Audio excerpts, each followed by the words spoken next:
Recording in progress. Hello, welcome again.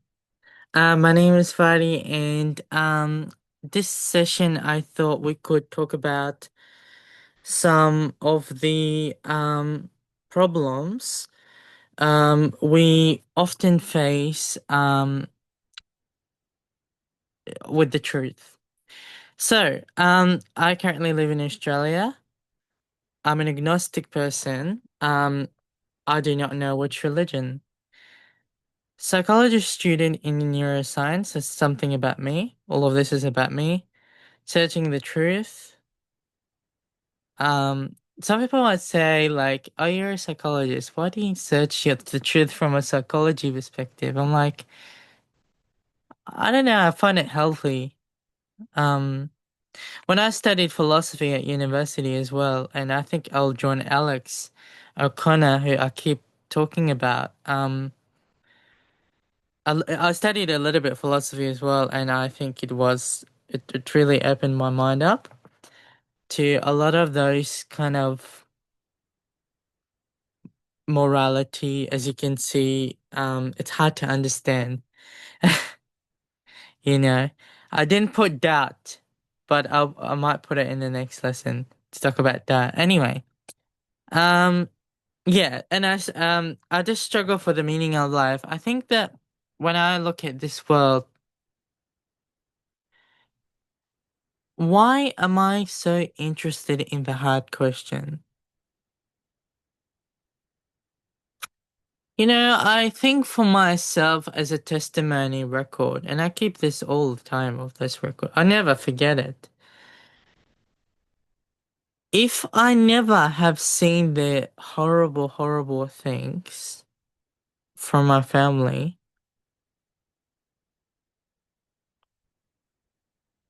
maybe I will be different today. I don't know.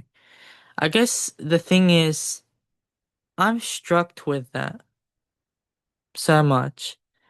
And as you can see in my part one lessons of this season, um, all of this discussion is not, I'm not taking any, this is more of an experience at the moment. And it might add up as I go through the academic in my part two, but as I think looking at this is, I'm, I'm talking from a psychological perspective, but I think it's more of, for me, I think it's like I study psychology to try to understand the meaning of life. And I think it is interesting, though. I think I find it fascinating that it's not about random questions. I think that people say and they just ask silly questions and stupid questions and all of those things. But I think thinking about this made me really healthy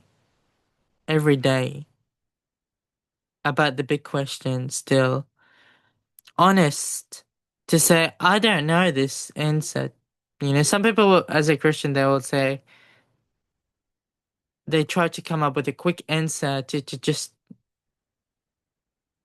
think they got the right. If you don't know, it's okay. I don't know. Some people will say, how do you not know? Well, we're going to discuss this more. But I think as an agnostic, I feel it's a good start, to be honest. If you think this is weird, well, you're gonna see a lot of weird arguments.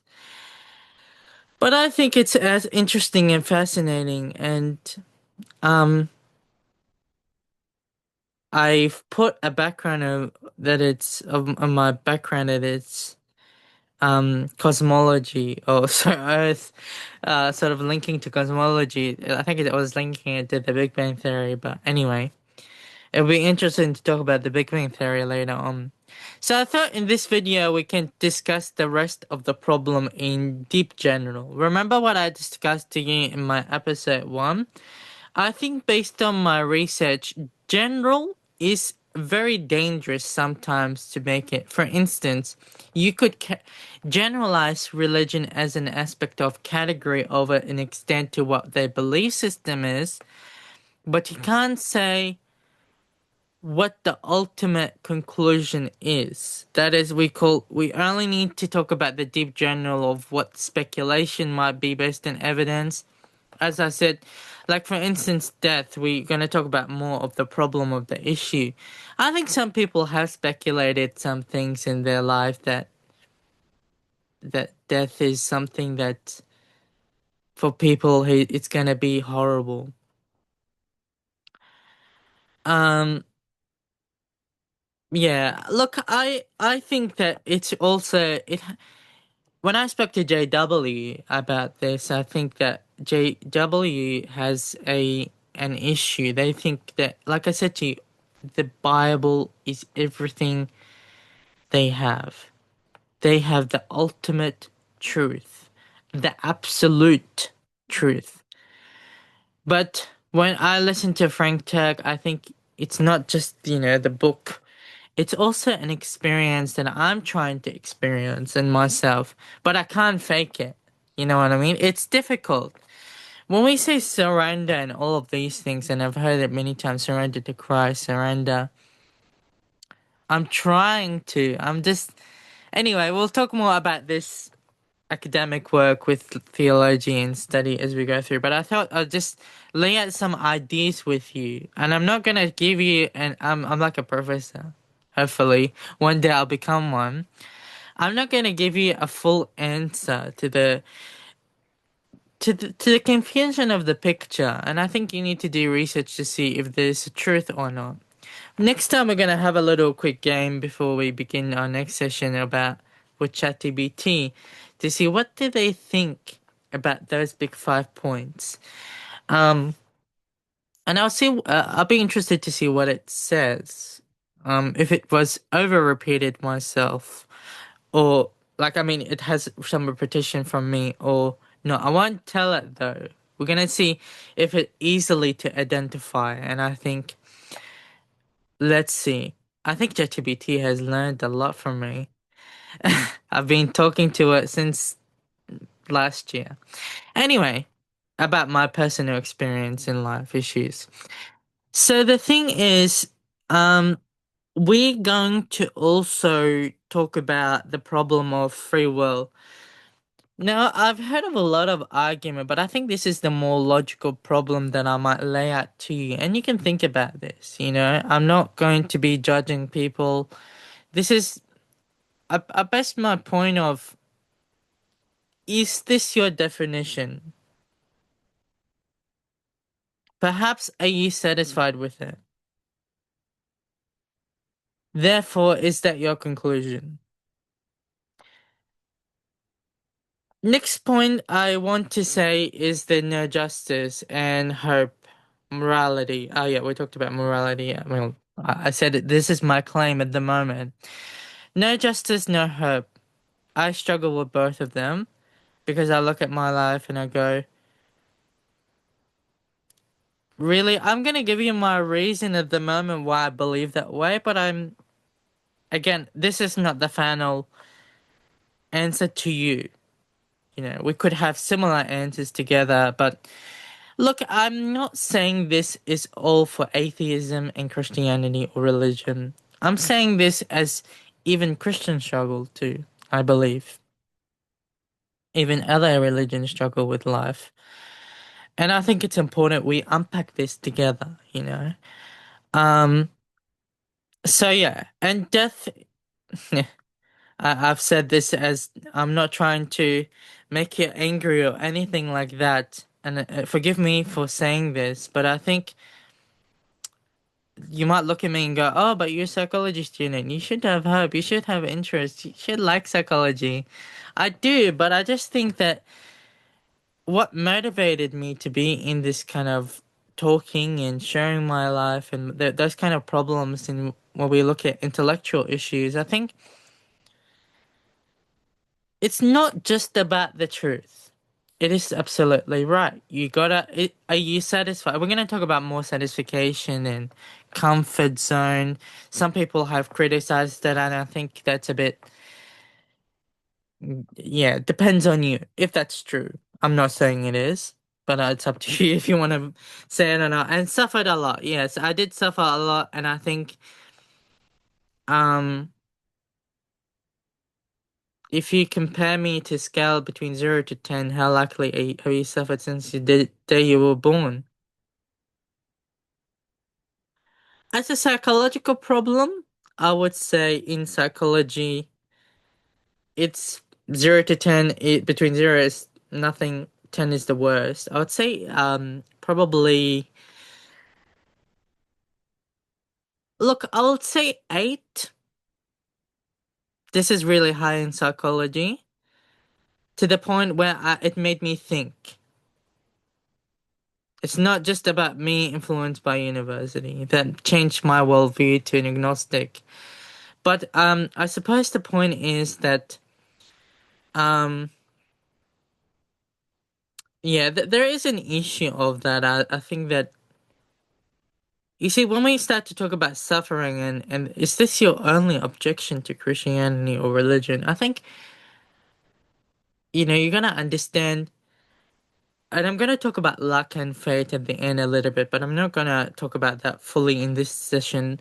I think that the problem is that um, some people do suffer a lot more than others. Some people suffer not suffering. We're not just talking about suffering. We have an extent, complicated issue of an environmental determinism, and we're going to talk about all of these things as we go through. But I suppose the problem is that we want to lay down the problem on the table and see why do we disagree. Now, one more thing I want to tell you. I'm not just doing this to because I'm an agnostic because I'm so it's like I'm preaching agnostic. That's not just the case at all. There's two big reasons why I'm interested in this kind of issues. I think the first one is that when we look at the why problem, unfortunately for some people is they have stereotyped exactly. For instance, if we say all atheism is disobedience, that's general. If we say the deep general, maybe some atheist who's not open-minded is just a category, but they have the chance and the free will and they know it and they accept it, that's a different story. And I'm interested in the why. Not because to say to you, oh, I'm defending you on your choices that you made, which is free will. Where's free will here? I've written it down. Yes, free will. Not because I'm defending your choices or defending my choices, but I'm just laying out the two issue, the for and against. And then you have a look at the picture and you decide yourself, is this really, you know, um, yeah. And I guess the second point in here is, yeah, we talked about the why. The second point I want to make is I think my honesty of not just an academic but intellectual, I'm so confident that I know myself. I'm an honest person that I can be able to understand these pretty quickly why those arguments happen and why these things. And I've said to you before, I'm interested in whether I have also myself free will or not. It's not. I can say about people as well, but I think also let's talk about me, my testimony, my truth. Okay, some 25%. You know, when you go into your study, you have for assignment, right? And I think in science, we're not saying that everything we study and there's arguments is the truth, but it's sort of ranked in. Okay, maybe Christianity has some truth. Um, Science has some truth. And so it's in percentage, and I think that's where JW struggle. But anyway, let's talk about the problem of, yeah, we'll talk about more the problem of why I don't believe I have a free will. But um oh, a materialist. Materialist is important. I want to point that out later on.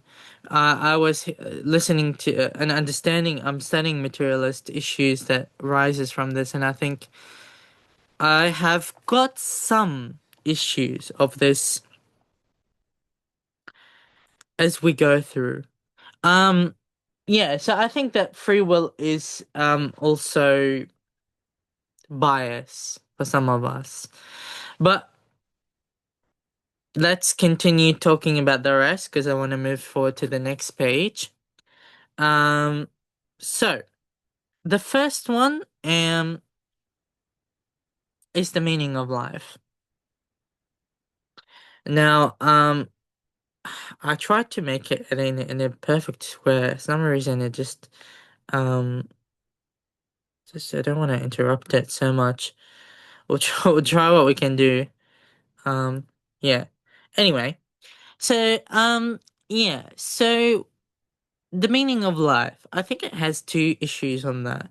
Now, forgive me, there is no offense or anything in this, but there is intellectual confusion. Something good reason to believe. Cultural value, maybe that could be a reason why it's a positive thing. However you grow up. I'm not saying all of the values and people grow up at the same education. I think everyone grows up differently in the education system, in the growing up, in the upbringing, etc. Um, family. That could be growing up in a wonderful family, big family, social family, famous family. Anyway, yeah, I don't know. I think when we say girls develop more than boys, I think maybe they might have understand the meaning more than boys. I don't know if that relates to this, but that again. Ah, by the way, I'm gonna talk. I haven't included actually, I might have included. Yes. So the problem is some people have criticized transgender and just said, okay, all of the boys who turned into girls is because they wanna, hurt girls and ladies. I think that's not the main problem as well, because when I look at Frank Turk, he brought up a case, and it's not just one. It's just one case from someone. Doesn't mean we generalize someone and say all of the people who's transgender is the same behavior. That's a bit of, well, that's a lot of bias. Until you see that evidence coherency, I reject that claim. So look, the problem with this is I think, and I'm not going to talk too much about feminism, but I think if feminism has pushed some men to that extent more, there's a lot of research I'm looking at, and I'll share it next time with in our next session. That could be a reason why some men or majority of men are changing, and they have becoming a problem with this because one claim women say or girls say, "Oh, we don't need men in our life. We don't need boys in our life," and that's really horrible for that. You talk about the horrible things boys do to women or girls, but you don't talk about what girls do to boys as well. So I want, I acknowledge, yes, that some men have hurt women, have done horrible things, etc. But I think at the same time, it's both ways. It's both issue. You got to outweigh the issue to see the truth beyond those two. And I was listening to actually interesting people. I was listening to someone actually say that I can't remember his name though, and he said there is God and there is the devil. We need a third party, neutral. judgmental at the end of my life to judge this issue of our sins and the problem and all of those things. And I was like, we do need a third party. Are we saying it's AI? No, we're not saying it's AI. So forget about AI. Maybe on this world, but not in the heaven world of judgmental. I say speculate based on evidence, but we'll talk more about this. It's just a claim at the moment. So, yeah, look, I value people who's really, and I feel for them. You know, my father said to me once, I didn't want a son. I didn't want you in my life. I wanted a daughter. And I said to him, what? That's crazy. Yeah, so to justify the problem by definition of behavior, just because of its, like, stereotyping, that's not, to me, that's not serious to my mind. Serious listening to both problems before you make the decision to say, oh yeah, all transgender is horrible. What? Yeah. So be serious when you talk to me because of these kind of problems. Don't generalize people, otherwise I won't discuss it with you or talk to you. So I'm very sensitive because I have a bit of experience from discrimination from my father to this. Sorry, um, my, him wanting, yeah. Anyway, understanding what religion is sometimes it gives you a meaning of life for some people, and I acknowledge that. Acknowledge. The question is which one is true. That's yeah. Again, well, you can really look into that. Believing system. I think I spelled that right there. Believing system is a very serious, and we talk about worldview, and I discussed this with Dan Barker, and I think, you know, I value some people. Sorry, I sympathize with some people who really take agnostic and atheism as a worldview. Like I said to you in the beginning last session, people say, why do you dig deep into those problems? Why do you dig deep in philosophy? Why do you dig deep in psychology, the arguments, the debates, the all of the horrible things? Take a look in front of you. This is the problem we're laying out. Why do we dig deep? In front of you, this is a full of problem. Why do we dig deep again? It's a weird question.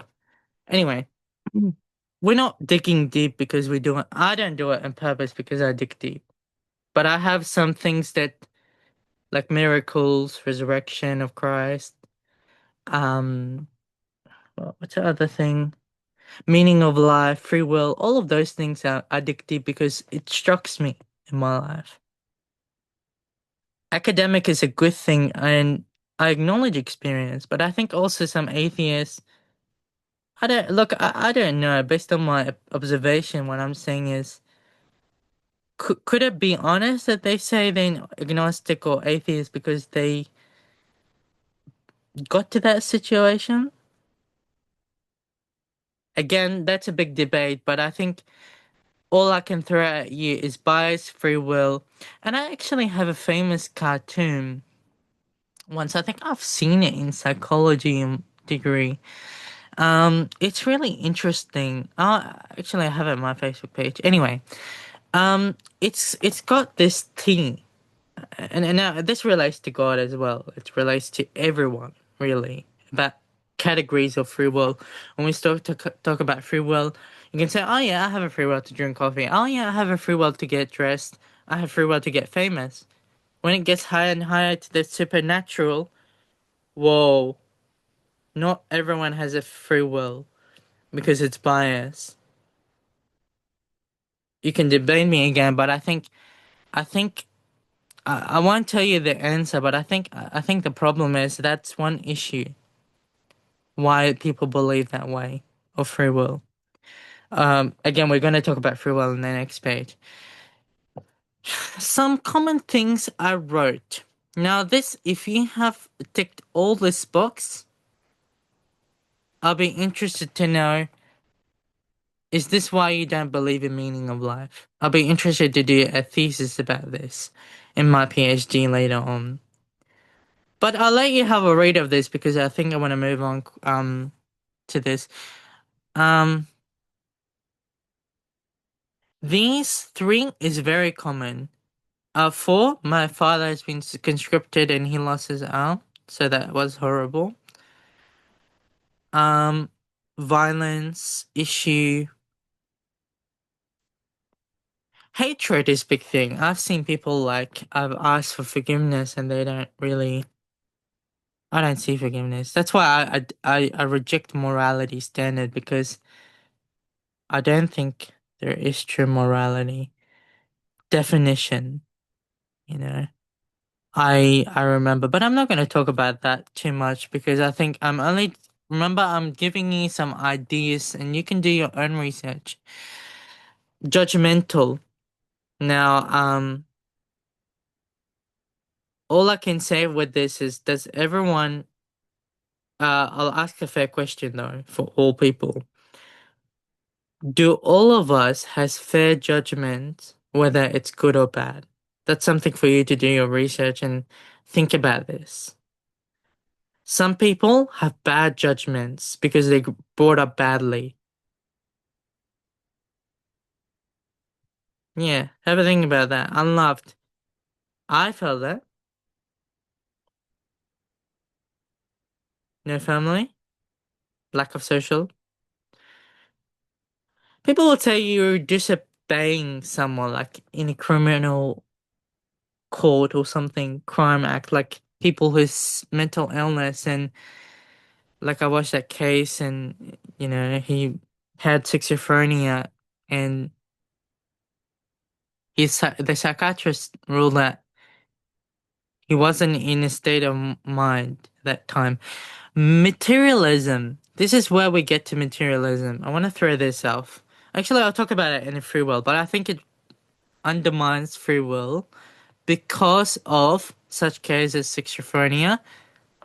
I can I think I've done research about that too. I'll share that later on, but I just want to throw some ideas at you first. Um, yeah, we talked about this, not accepting your gender.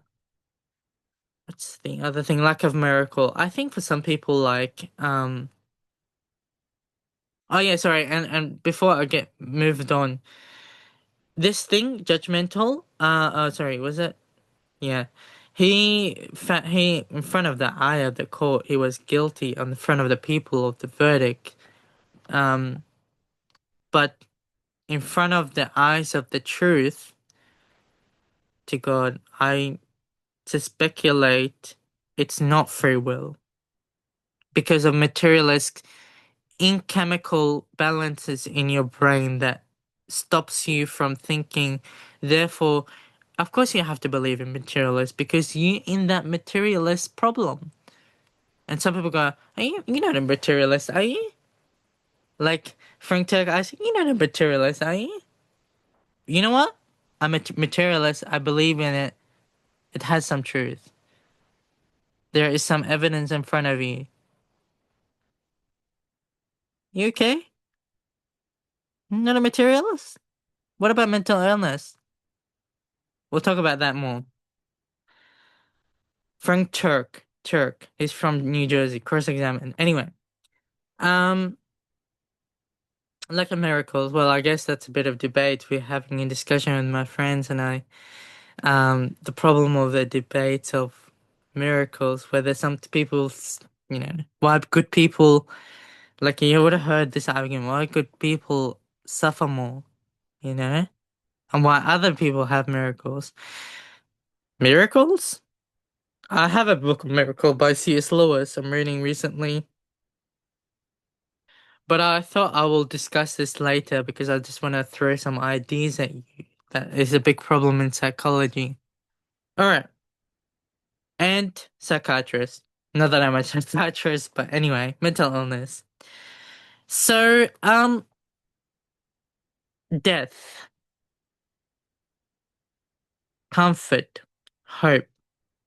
What I mean by comfort, ladies and gentlemen, is I'm talking about this.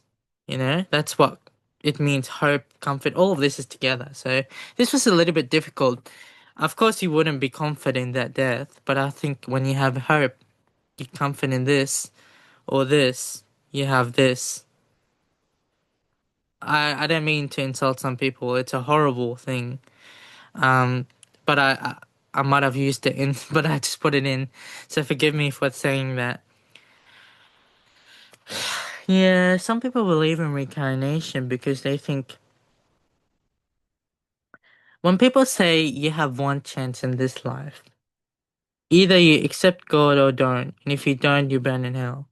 That is a bit exaggerating because not everyone do that, do they? Like some people commit suicide. Is that fair? Meaning of life? Hmm. So there is a book actually. I found it in my study. I have to recheck it again. I'll be interested to share it with you later when I have a look at it. And it's interesting. Arguments for and against reincarnation, preference versus resurrection. And also, by the way, reincarnation and karma, they kind of have closer meaning and definition. So we'll talk about that later on. So, what makes you tick off that you just that not satisfied, lack of testimony? This was meant to be, yeah, this not happy, not valued, suicidal, reincarnation, karma. This is you wanting that really badly, you know? You really want that badly. You just you feel your life is horrible, and some people commit suicide. I've seen it, and it's really horrible that they think, "Oh yeah, I'm gonna have a karma because my life didn't turn out good." Until I feel accepted in my meaning of life, death, accepting those five big circle, morality, luck, death, free will. We're gonna talk about this. Not comfort or comfortable. Yeah, we're gonna talk about this more. Lack of evidence. Now, for those of you about Christianity, I was interested to read in a claim. I think it was maybe it was the wrong person, Matt Dillon Hunty. Maybe it's a different person. But anyway, he said, "Why don't the redeemed people with Christ who die, at least we can see them rise to heaven?" And that's a bit of that was really I thought that was really interesting. We're not seeing Christ. We're looking at people who's redeemed. And for those of us like we believe in reincarnation, we can't prove it. One argument against it that defends that claim is evolution. But again, we'll talk about that more as we go through. I want to just bring you to the hook. Lack of evidence. Yeah. So we talk. Yeah, lack of evidence, disobeying. That's relates to sin and etc. We'll talk about that more. I don't want to talk about it now because I don't want to be biased. So I'm just throwing ideas at you. Disobeying transgender issues. We'll talk about that more again. I have some books about that, really, for and against. So we'll talk about that. Like a miracle. Yeah. For some people, they struggle to believe in miracle. But I have a book of miracle by C.S. Lewis. Next session, we might go over it. Euthanasia and trolley problem. Those undermine death. What I mean trolley problem, moral dilemma is some people say moral dilemma and trolley problem is people who died before they confessed their sin, like Hamlet, you know? When you look at his father, he didn't confess. He went to purgatory. There's speculation based on evidence. That's what Catholic believes. And they think He's in purgatory. He's faced with two problems. Hamlet. He sees his ghost, father. He believes it's his father in purgatory, but he's between earth and hell. Sorry, heaven and hell. And he goes and tell him, "It's my brother who killed me. Sorry, it's my brother who killed me. Go and do take revenge upon me, Hamlet, of your uncle." And he's faced with a moral dilemma to take death for someone. Ultimately, he gets confused between those two. Either honor your father and mother, or go and kill your uncle. Yeah, these problems are very, very struck to sense because when we see, if I ever saw a ghost of my mother, I'll be going, really, I'm shit scared, you know.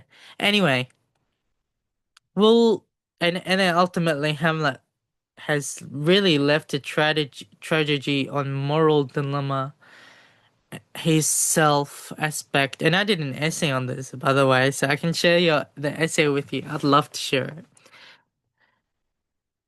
Yeah. Anyway, now free will. I think we got two. Like, yeah. Okay, we're close by. Positive things about free will: beauty. That's for people who's model and famous, and like Britney Spears and Olivia Rodrigo. Sorry, I'm pronouncing her name. Um, etc. Do you accept your free will? I'd be interested to know your answer, but if it's with that, I've actually asked someone, by the way, about this. Do you accept yourself because of your beauty and free will from a girl? I think she was met her online and discussed this through, and she actually said yes. That's my big reason why. So that's just a big reason for, because remember, if we look at the evidence for suicidal, boys or men has committed suicide more than women because of one, feminism, social pressure, discrimination because they're not beauty, etc. Am I ugly? Well, if I am, then thank you. Maybe I'll think about suicidal because I don't. Yeah. Anyway, rich. Are you rich? Is that your free will? Mm. Like I said to you, I gave you this example of justice for the short story for some people. The short story for justice for some people, renovation, renovate your house. That's a priority. Make it cool, make it pretty, make it heaven, make it wonderful when death is ultimately going to take place. What's the meaning?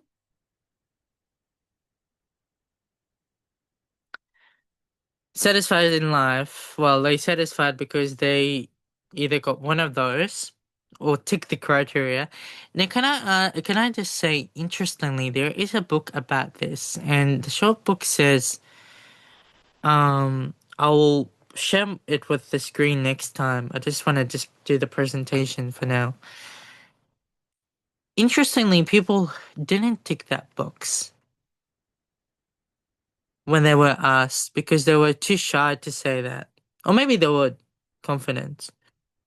But if they say it's gonna make you happy, that's a different question. Because you say, oh yeah, no, I don't think it makes me happy. For the sake of the problem, of the argument of opposing side, in the real reality, some people will tick that box. When you say you've been asked the question, are you happy? Majority will tick no. Interesting why? And the answer is they just say, oh yeah, I can try to be with that $1 million and see what happens if I ever win a lottery or whatever. Is that really the case? I mean, take this example of the rental crisis now that's happening. Some people increasing the rent in purpose. That is a big evidence of um this. And people lose injustice. People will never find justice. And you know what justice means for them? Win a $1 million or renovate your house. You doing good, bro. Keep it up. Um, big family. Fancy car, famous. This is just more popular than I thought people would believe in. I don't mean to say that, but I thought I would just be more exaggerating to say a hoax. I actually I've seen some people why they accept themselves. Again, no offense. These are just some ideas through you that might be wonderful.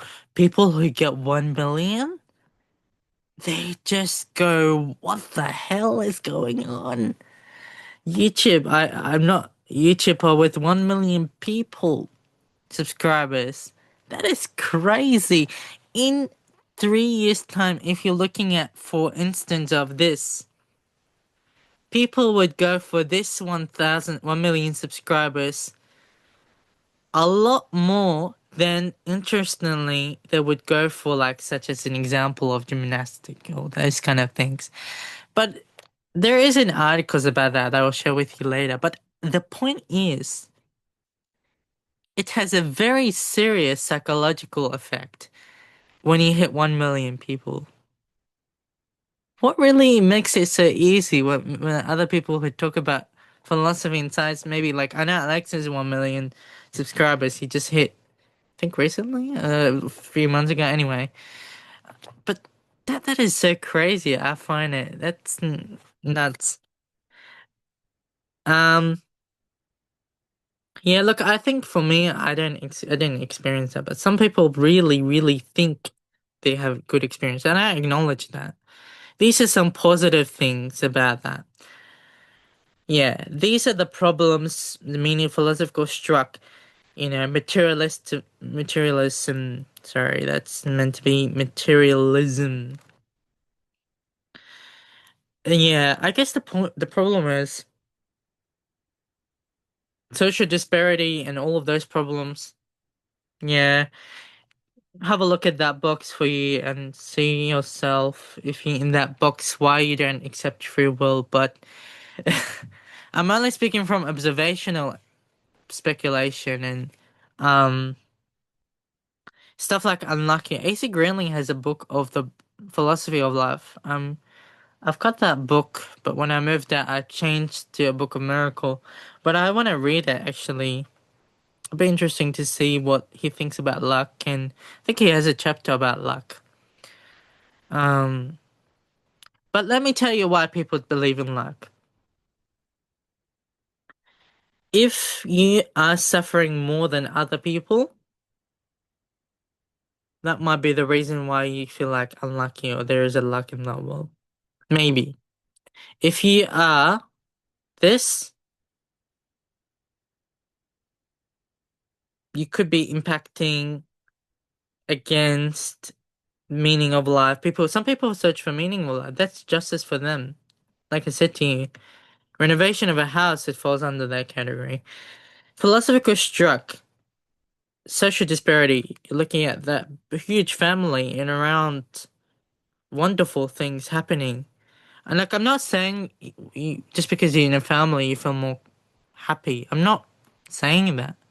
But I'm just ruling out the problem why society believes the way, and I'm interested why they believe in both sides. And that's the big reasons I've noticed arguments like this come all along and along every time, you know?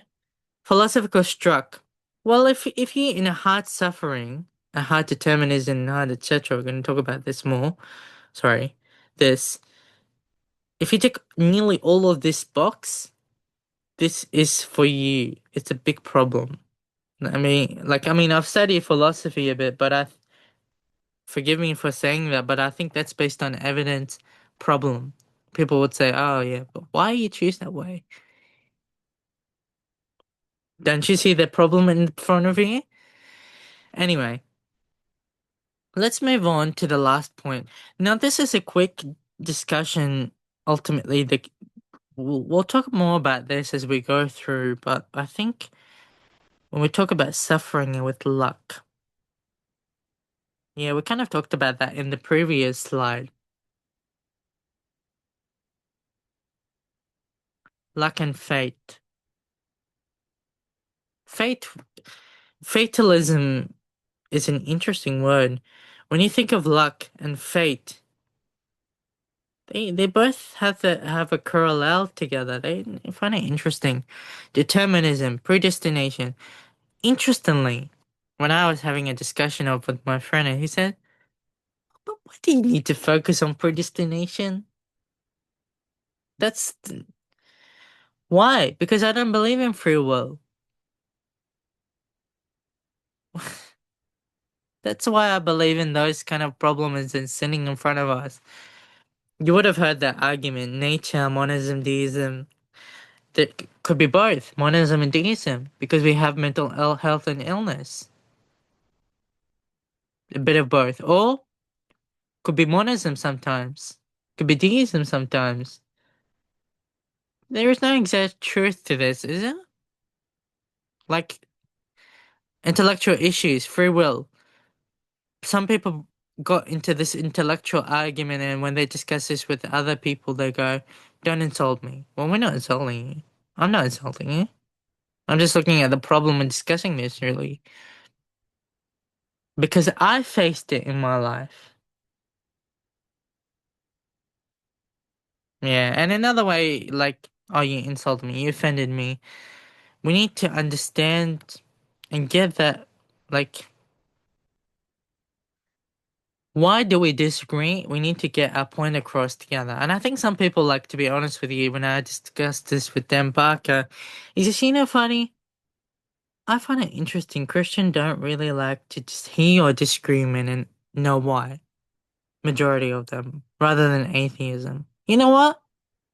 I agree.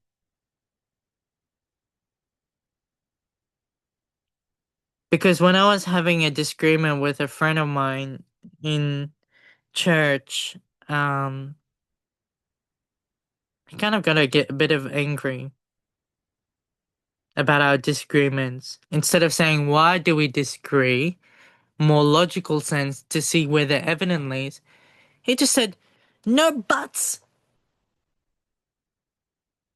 It's not about winning or losing. I don't do this to win. I'm doing this because I'm really interested in it. Morality.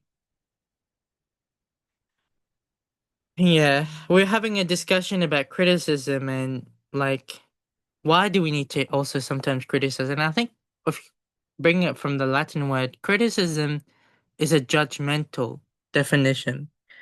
It doesn't say good, it doesn't say bad. It just say judgmental. And I think we need to take this serious, like those big 5 points about criticism against in full.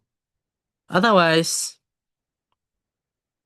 might as well just drink a coffee and look at a TV.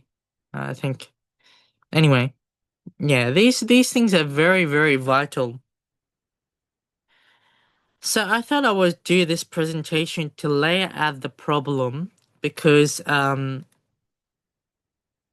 this is a really serious issue. Um what's the big thing that I'm struck with? Those 5 big points. Is there any number points in order? No. So yeah. Anyway, like look, can I just say to those people who's listening, I'm not doing this on purpose. I really not. I can't help myself just to I want a dialogue. I want to discuss this through. Maybe Dan Barker feels the same. Oh, you don't know. You don't go inside the brain of him. Even if we do MRI scan, we never know that person intention behind atheism. I think John Lennox has a bit like when I listen to him, he says atheism is disobeying. But that's generalizing claim. Like I listen to a lot of John Lennox and he's brilliant. But to say all of them is disobedience, not all of the people share this worldview claim. Because he's saying basically we all are an illusion by the definition of one aspect instead of being open minded to use all your capacity as you can to understand and see what the meaning is. Like, for instance, free will. I don't just get that from one book, from sociology. I get that from all of this life big cycle we're talking about, biology, all of this. Then I'll make a conclusion and say, you don't have free will based on evidence of all researchers, for and against. But it weighs on the faith and evidence. Yeah, I think that next lesson we're gonna talk about a little bit. We're gonna play a little game with ChatGPT. Not a game, it's a psychological um experiment, and we wanna see what did they really highlight between what I have said and what does it say. And then I'll talk about the academic side later on, but I just thought it would be interesting to start off my ideas and use AI later as a separate discussion, and I thought it will be interesting. Alright then, thank you all for coming today to listen to this wonderful video. And it's been an interesting. Please subscribe guys if you can. Look, I'm not here to win, so it's an interesting and open discussion. So we'll see where this goes. Alright, thanks guys.